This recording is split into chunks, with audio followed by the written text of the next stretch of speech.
दोस्तों demon slayer season 4 episode number 4 को आज हम एक्सप्लेन करने जा रहे हैं। एपिसोड की शुरुआत तांजीरो की नेक्स्ट हाशिरा ट्रेनिंग से होती है। तांजीरो की नेक्स्ट हाशिरा ट्रेनिंग टोकिटो के साथ होती है। म्यूचिरो सभी डीमन स्लेयर्स को शॉर्ट ट्रेनिंग दे रहा होता है, पर किसी भी डीमन स्लेयर्स के लिए टोकिटो की ट्रेनिंग को झेल पाना काफी ज्यादा मुश्किल होता है। टोकिटो काफी तेजी के साथ सभी डीमन स्लेयर्स पे लकड़ी के तलवार से हमला कर रहा होता है। टोकिटो सभी से कहता है, भले ही तुम गिर जाओ पर तुम्हें तुरंत खड़ा होना है। अगर तुमने थोड़ी सी भी देर की तो तुम उसी समय मारे जाओगे। ट्रेनिंग के बीच में टोकिटो का ध्यान तांजीरो की तरफ जाता है और तांजीरो को देखकर टोकिटो काफी ज्यादा खुश हो जाता है। और दूसरी तरफ टोकिटो का कासुकाइक्रो बाकी डीमन स्लेयर्स को कमजोर होने का मजाक उड़ा रहा होता है और ये बात किसी भी डीमन स्लेयर्स को पसंद नहीं आती। और इसी के बाद तांजीरो की ट्रेनिंग शुरू हो जाती है। ट्रेनिंग स्टार्ट होने से पहले टोकिटो तांजीरो को कानामोरी के पास लेके जाता है। कानामोरी पहले से ही टोकिटो के घर में होते हैं। टोकिटो तांजीरो को अपनी एक तलवार देता है और उसे तलवार के साथ थोड़ी सी दूर जाने को कहता है और उसके बाद टोकिटो एक पेपर का प्लेन को बनाकर उस तलवार की तरफ फेंकता है और हम देखते हैं कि टोकिटो की वो तलवार इतनी ज्यादा शार्प होती है कि वो पेपर का प्लेन 2 हिस्सों में बढ़ जाता है और ये देखकर तांजीरो काफी ज्यादा इम्प्रेस हो जाता है। टोकिटो तांजीरो को बताता है कि मैंने कानामोरी को इसीलिए अपने घर पे रहने के लिए बुला लिया जिससे कि वो मेरी तलवार को हमेशा शार्प रख सके और मैं हमेशा लड़ाई के लिए तैयार रहूं। और मैंने मास्टर से इस चीज के लिए रिक्वेस्ट की थी, उन्होंने मेरी ये बात मान ली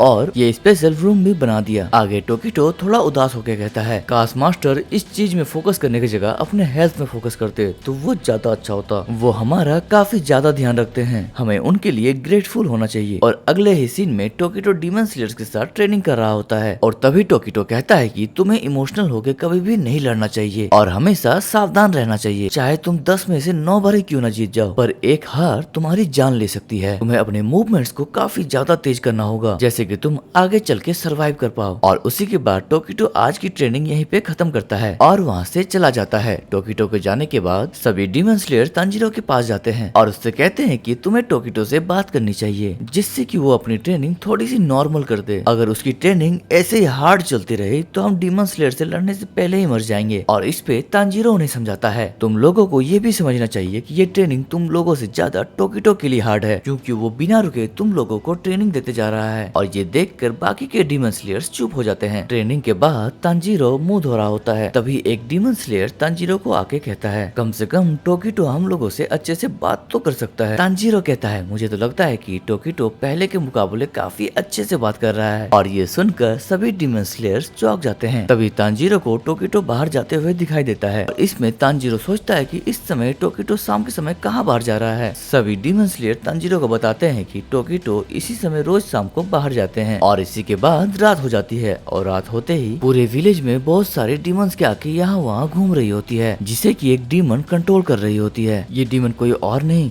ये वही डीमन होती है जो मुजान के इन्फिनिटी कैसल में दिखाई देती है और जिसके हाथ में एक मीवा भी था। और हमें पता चलता है कि ये डीमन टोकिटो और पूरे विलेज में नजर रखी हुई होती है। और अगले ही सीन में हम विंड हसेरा सानेमी और सर्पेंट हसेरा ओबेनाई पे शिफ्ट होते हैं। दोनों ही लोग आपस में लड़ रहे होते हैं और तभी वहाँ पे टोकिटो आ जाता है। टोकिटो कहता है कि ये तो गलत बात है, तुम दोनों तो सिर्फ आपस में ही ट्रेनिंग कर रहे हो, मुझे भी इस पे हिस्सा लेना है। और इसमें सानेमी कहता है, तुम डीमन स्लेयर को ट्रेनिंग देते देते थकते नहीं हो, तुम तो डेली यहाँ पे आ जाते हो। और इसमें टोकिटो कहता है, ये तो बच्चों का काम है, ये ट्रेनिंग तो मेरे लिए कुछ भी नहीं है। और इसमें सानेमी कहता है, तुम बात तो सही कह रहे हो, तुम्हारे लिए असली हाशिरा ट्रेनिंग तो यही है। ओबिनाई टोकिटो से कहता है, तुम्हें रिस्पेक्ट देने के लिए हम दोनों एक साथ तुम्हारे साथ लड़ेंगे। और उसी के बाद सानेमी और ओबिनाई दोनों मिल के टोकिटो पे एक साथ हमला करते हैं, लेकिन टोकिटो की स्पीड उन दोनों पे काफी ज्यादा भारी पड़ती है। थोड़ी देर ट्रेनिंग करने के बाद सभी लोग एक ब्रेक ले लेते हैं और सानेमी कहता है कि इस ट्रेनिंग में मजा आ जाता है, हम लोगों में से कोई भी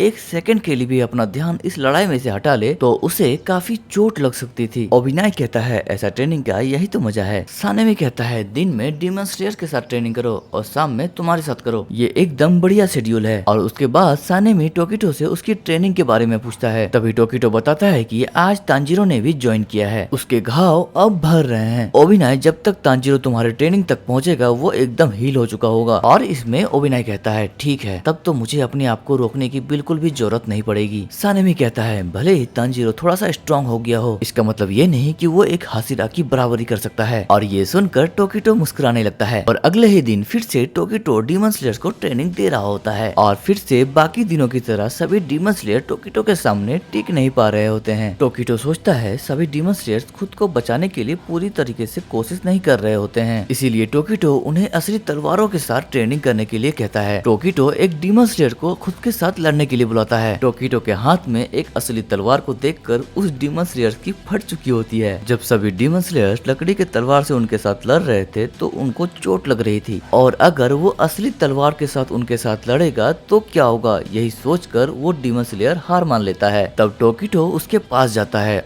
और कहता है तुमने इस बार बिना सोचे समझे मुझ पर हमला नहीं किया, इसका मतलब धीरे धीरे तुम लोग समझ रहे हो, ये एक ग्रोथ है। और तभी वो डीमन स्लेयर रोने लगता है और कहता है मुझे नहीं पता कि एक असली लड़ाई कैसी होती है, पर जब तुम डेली रात को वापस आते हो तब तुम्हारे बॉडी में काफी सारे चोट के निशान होते हैं। मैंने तुम्हें सुबह उन चोटों को साफ करते हुए देखा है, इसीलिए हम सब भी बेहतर होने की कोशिश कर रहे हैं। और इसमें टोकिटो कहता है मुझे पता है कि तुम सब काफी ज्यादा कोशिश कर रहे हो, पर इसका मतलब ये नहीं कि तुम जीत सकते हो। मैं नहीं चाहता कि तुम लोग किसी भी डीमन का शिकार बन जाओ, बल्कि मैं चाहता हूँ कि तुम लोग जितना हो सके उतना ज्यादा जियो। टोकिटो की ये बात सुनकर तांजीरो काफी ज्यादा खुश हो जाता है। कुछ ही दिनों की ट्रेनिंग के बाद तांजीरो की स्पीड काफी ज्यादा बढ़ जाती है। टोकिटो तांजीरो को बताता है कि अगर तुम अपना शोल्डर्स को थोड़ा फ्री रखोगे तो तुम्हारा स्टेमिना बचा रहेगा। तांजीरो की प्रोग्रेस को देखकर टाकिटो चौंक जाता है और टाकिटो खुश हो जाता है और उसी के बाद टाकिटो तांजीरो को नेक्स्ट हाशिरा ट्रेनिंग में जाने की परमिशन दे देता है। और ये सुनकर तांजीरो बहुत ही ज्यादा खुश हो जाता है और हमें पता चलता है कि तांजीरो टोकिटो के साथ सिर्फ 5 दिन तक ही ट्रेनिंग करता है, पर बाकी के डीमन स्लेयर टोकिटो के साथ 2 हफ्तों से भी ज्यादा ट्रेनिंग कर रहे होते हैं। जब बाकी के डीमन स्लेयर टोकिटो से जाने की परमिशन मांगते हैं और तभी टोकिटो उन्हें डराते हुए सीधा मना कर देता है और साथ ही साथ उन्हें और ट्रेनिंग करने के लिए कहता है। तांजीरो अभी भी टोकिटो के साथ और ट्रेनिंग करना चाहता है और इसीलिए तांजीरो टोकिटो को पेपर प्लेन कंपटीशन को लड़ने के लिए चैलेंज करता है। अचानक इस चीज को देखकर टोकिटो पूछता है तुम्हें ये आइडिया कहाँ से आया, और तभी हमें पता चलता है कि तांजीरो ने कानामोरी से टोकिटो की हॉबीज के बारे में पूछा था और तब कानामोरी तांजीरो को बताता है कि टोकिटो को पेपर प्लेन बहुत ज्यादा पसंद है। तांजीरो टोकिटो से कहता है कि अगर मैं इस कंपटीशन में जीत जाता हूँ तो आप बाकी के डीमन स्लेयर से अच्छे से बात करोगे, और इसमें टोकिटो हाँ कर देता है। तांजीरो की ये सिफारिश को सुनकर सारे डीमन स्लेयर्स खुश हो जाते हैं और तभी हम लोग देखते हैं कि टोकिटो और तांजीरो